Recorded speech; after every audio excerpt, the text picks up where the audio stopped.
பிப்ரவரி 1ஆம் தேதி வெளியாக உள்ள சிம்பு படத்துடன் மேலும் 3 படங்கள் மோதிக்கொள்ள உள்ளன.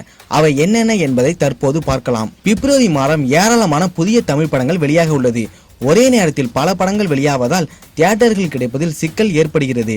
குறிப்பாக பெரிய நடிகர்களின் படங்கள் வெளியாகும் போது சிறிய பட்ஜெட் மற்றும் சிறிய நடிகர்கள் படங்களுக்கு தியேட்டர்கள் கிடைக்காமல் தயாரிப்பு நிறுவனங்கள் கடும் நஷ்டத்தை சந்திக்க நேரிடுகிறது. தமிழ் சினிமாவின் முன்னணி நடிகர்கள் ஒருவராக விளங்கி வருவர் சிம்பு. இவரது நடிப்பில் சுந்தர் சி இயக்கத்தில் உருவாகியுள்ள படம் வந்தா ராஜாவாக தான் வருவேன். பிப்ரவரி 1ஆம் தேதி வெளியாகும் இந்த படத்தின் ரிலீஸ் குறித்த அறிவிப்பு வெளியாகியிருந்தது. தற்போது இந்த படத்துடன் மேலும் 3 படங்கள் மோதிக்கொள்ள உள்ளதாக தகவல்கள் கிடைத்துள்ளன. அந்த படங்கள் வந்தா ராஜாவாக தான் வருவேன், பேரன்பு, சர்வம் தாளமையம், சகா. அதே போல ஜனவரி மாத இறுதியில் அதாவது வரும் 25ஆம் தேதி 3 படங்கள் ரிலீஸ் ஆக உள்ளன. அந்த படங்கள் லிஸ்ட் இதோ. சார்லின் சாப்ளின் 2, சிம்பா, குத்தூசி ஆகிய படங்கள் வெளியாகிறது.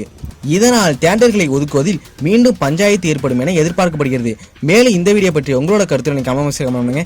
இந்த வீடியோ பிடிச்சினா லைக் பண்ணுங்க, ஷேர் பண்ணுங்க, அப்படி சப்ஸ்கிரைப் பண்ணுங்க. பக்கத்தில் உள்ள பெல் பட்டன் கிளிக் பண்ணா எப்படி நோட்டிஃபிகேஷன் வந்துடும்.